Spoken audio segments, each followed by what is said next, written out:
ৰাতি দুপৰলে মইনা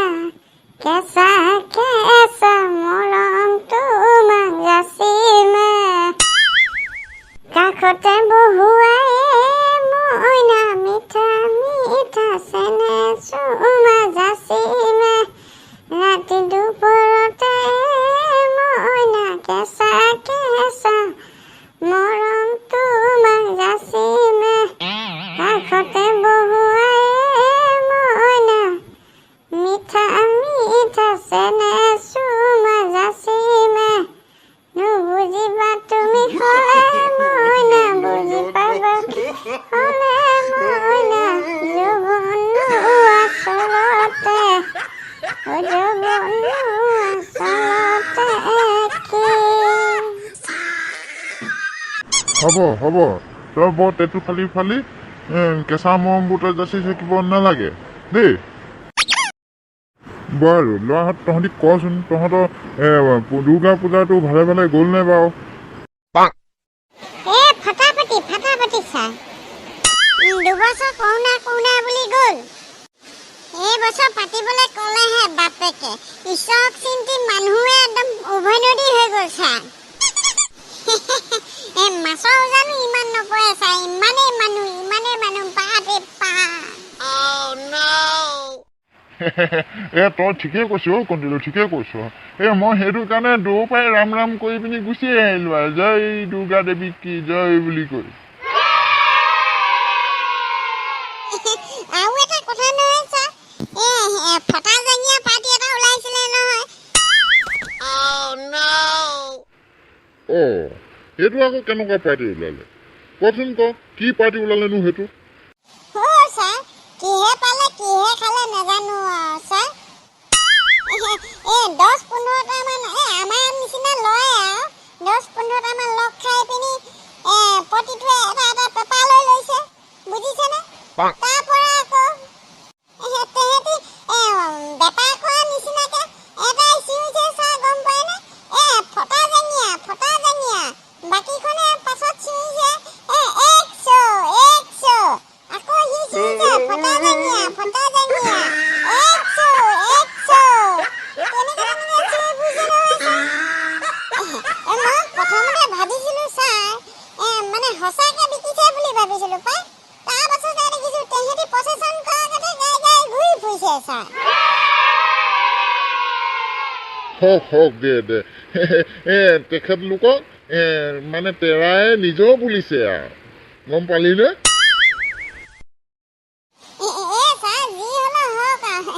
মুঠতে জয় দুৰ্গা মাকি জয় কণ্টিলো ছাৰক গুড মৰ্ণিংটো দিবলৈ সুবিধাটো দিবিনে তই নিদিয় বাৰু কথা জালতে গৈ ক'বাই পাইছিলোগে sir good morning sir good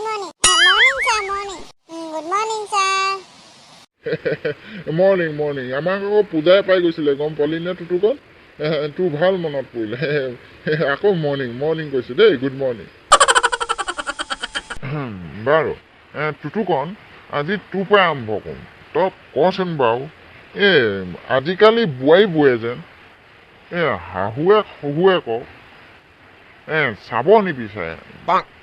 আপতাল কৰিব নিবিচাৰে বা শহুৱেক থাকিলে বেয়া পায় তেনেকুৱা বোৱাৰীবোৰৰ কাৰণে শহুৱেকক ভাল পাবলৈ তই কিবা বাৰু দিহা পৰামৰ্শ এটা দিব পাৰিবি নি বাৰু কচোন বাৰু তই কিবা ভাল উপায় বিচাৰি পাইছ নেকি বাৰু উপায় বুলিবলেতো তেনেকে বিশেষ একো উপায় বিচাৰি পোৱা নাই তথাপিও মানে যদি শহুৱেকক বেয়া পোৱা বোৱাৰী আছে তেনেহ'লে ছাৰ এটা বিশেষ কাম কৰিব পৰা যায়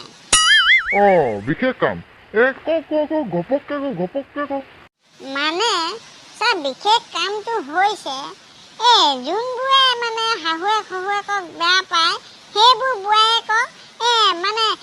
বৃদ্ধাশ্ৰমৰ ল'ৰাবোৰৰ লগতহে বিয়া পাতি দিব লাগে ছাৰ মানে সেইবোৰ ছোৱালীবোৰক বৃদ্ধাশ্ৰমৰ ল'ৰাবোৰৰ লগতে বিয়া পাতি দিব লাগে তেতিয়া নো টেনচন নো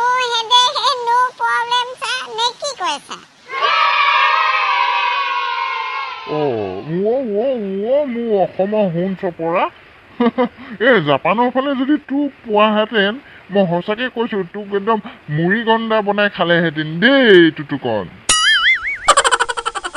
তই এইটো কমটি প্ৰশ্নৰ উত্তৰৰ সমাধান বিচাৰি আনিলি নে বাৰু টুটুকণ তই পৰীক্ষাত প্ৰশ্নত পাছ কৰি গ'লি এতিয়া কণ্টিলো কয় নে নকয় মই তাক সুধোঁ কণ্টিলো এতিয়া তোলৈ প্ৰশ্নটো আহিছে এতিয়া তই ক'ব লাগে যে ক্ষীণ মানুহবোৰ ক্ষীণ হোৱা মূল কাৰণ কি আৰু ঠিক সেইদৰে শকত মানুহবোৰ শকত হোৱা মূল কাৰণ কি পটাপট উত্তৰতে মোৰ হাতত বেছি সময় নাই ছাৰ ঈশ্বৰক চিন্তি মই বিচাৰি পাইছোঁ ক্ষীণ মানুহবোৰ ক্ষীণ হোৱা মূল কাৰণটো হ'ল ছাৰ এই ক্ষীণ মানুহবোৰক জোৰ কৰি পিনি খুৱাবলৈ মানুহ নাথাকে ছাৰ কিন্তু ছাৰ শকত মানুহবোৰক যোনে তোনে খুৱাবলৈ বিচাৰে যি টি খাবলৈ বিচাৰে খোৱা না বুলি কোৱা মানুহ ঢেৰ থাকে ছাৰ সেইটো কাৰণে শকত মানুহবোৰ শকত হয় আৰু ক্ষীণ মানুহবোৰ ক্ষীণ হোৱা মূল কাৰণ ছাৰ এটা বাক্যত ক'বলৈ গ'লে ক্ষীণ মানুহবোৰক জোৰ কৰি খুওৱা মানুহ নাথাকে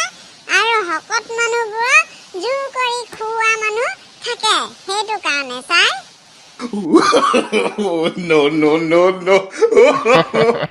বাহ